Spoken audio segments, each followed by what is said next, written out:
من أسخف الحاجات اللي ممكن أفكر فيها كصانع أفلام إني أصنع فيلم بيتكلم عن قصة حياتي. يعني بحسها فكرة مبتذلة، مفيش إبداع. بس أنا مش صانع أفلام، مش كاتب ومش مخرج. أنا ممثل، وقررت إني أمثل في فيلم. مفيش فرصة قدامي أمثل في فيلم حاليا، فقررت أصنع فيلم. ولأني مش كاتب بالفطرة أو مش مخرج بالفطرة، فما لقيتش غير قصة حياتي أو مقتطفات من قصة حياتي عشان أعرضها. أحكي لكم عن حلمي حلمي المثالي.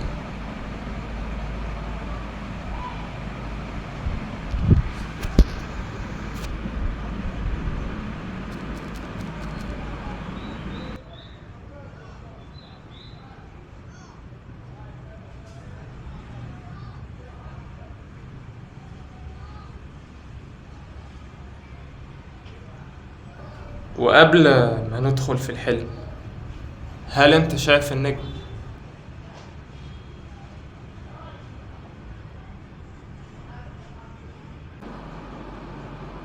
وانا عندي 7 سنين كنت واقف قدام التلفزيون. انا مش بقعد قدام التلفزيون، انا بقف قدام التلفزيون علشان اعمل زي الشخصيات اللي في الفيلم.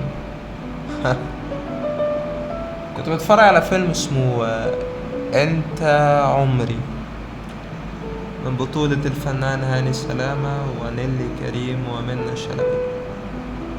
هاني سلامة كان من الناس أو من الممثلين اللي أنا عايز أبقى زيه. شاب وسيم، شعره ناعم، البنات بتحبه وبتموت فيه، ورومانسي، وكمان ليه في الأكشن وبيضرب الأشرار. شفت في المشهد ومنة شلبي بتبوسه وبتحضنه قبل ما بيروح الشغل. تخيلت نفس المشهد ليا، بس بشكل مختلف، بشكل واقعي شوية بسيط. أنا طالب جامعي كبير إلى حد ما، طويل وسيم، شعري مش ناعم ومش خشن، في الميدل، ماسك كتاب وبقرأه في السكن الجامعي بتاعي اللي عايش فيه لوحدي. قاعد بقرأ الكتاب ذهابا وإيابا، وإذا بفتاة جميلة، ممكن تكون منة شلبي أو ممكن تكون واحدة شبهها في نفس مستوى الجمال، بتتسلل للغرفة بتاعتي، بتحاول إن هي تدخل وتحظى بصحبتي. معجبة بيا، مغرمة بيا، لأني وسيم جدا ومثقف جدا وكاريزماتيك.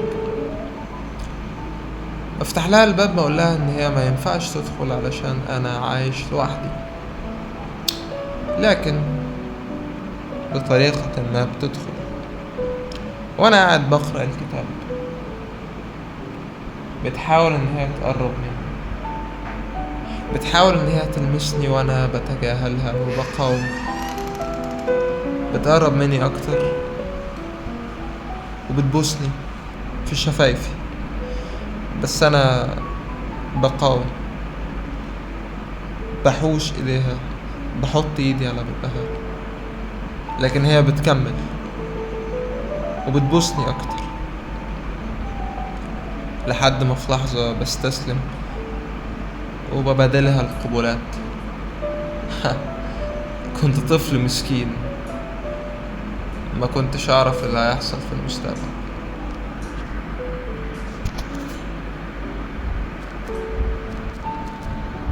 انا خلاص صحيت.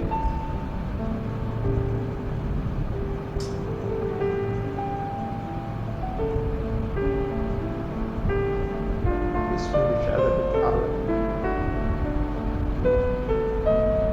مش قادر احرك جسمي.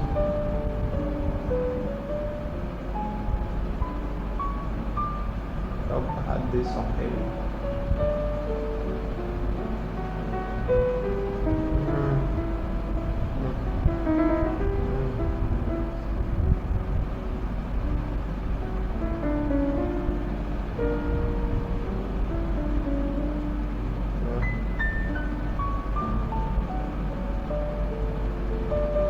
مت بجد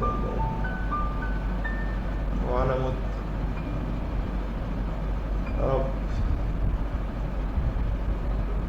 يا رب صحيني، يا رب اصحى.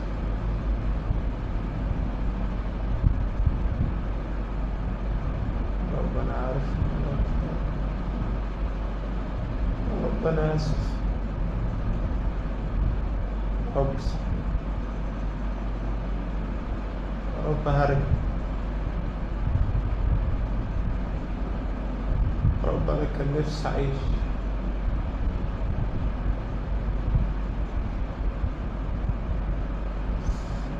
خلاص انا هسكت، يمكن اقوم لوحدي.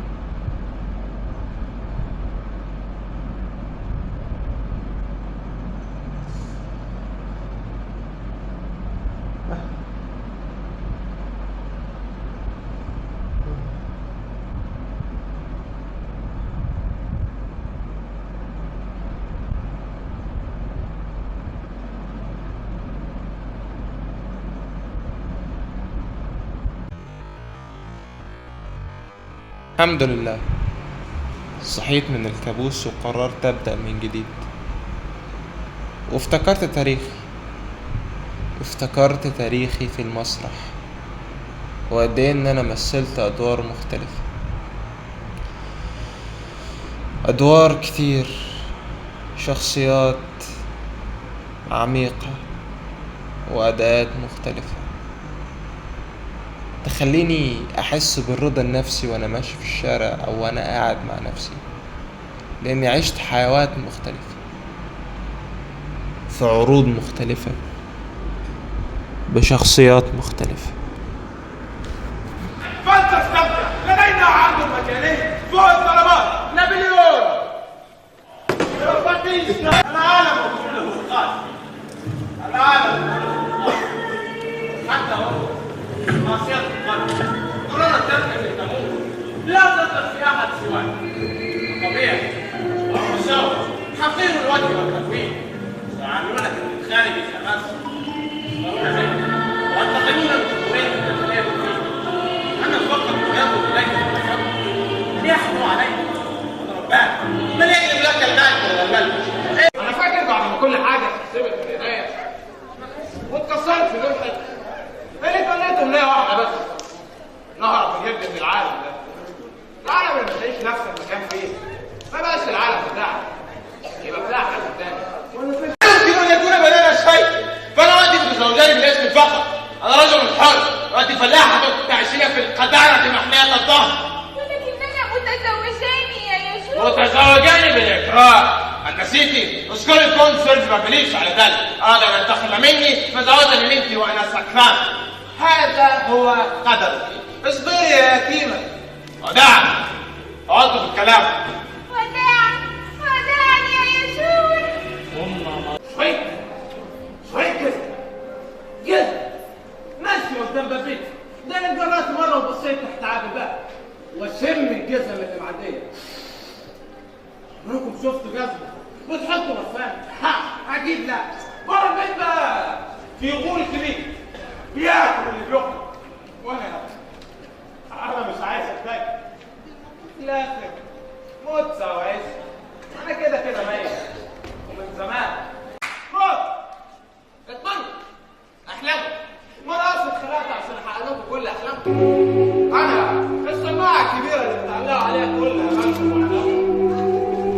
بس اسمحوا لي اسالكم، انا مين في كل ده؟ انا خير ولا شر؟ حلو ولا خوف؟ احلموا بحياتكم نفسكم، سيبونا. أنا خالد، باحث ميداني وروائي، مهتم بالماورائيات والروحانيات. عندي فضول أخوض التجربة دي لأني مهتم بالروحانيات والدجل. ورقة بتجذبني في الكوتشينة هي الجوكر. ورقة جذابة جدا، ممكن تقش أي ورقة. هي بتقش ورقة واحدة بس بتنقذ موقف. أنا بشوف إن هي أفضل من الولد. الولد بيقش ورق كتير، بس لما ما يبقاش فيه ورق على الترابيزة الولد بيتحرق وبيفقد أهميته وبيبقى خسارة كبيرة. لكن الجوكر ما بيتحرقش. الولد فيه منه كتير، في منه 4، لكن الجوكر في منه 2 بس.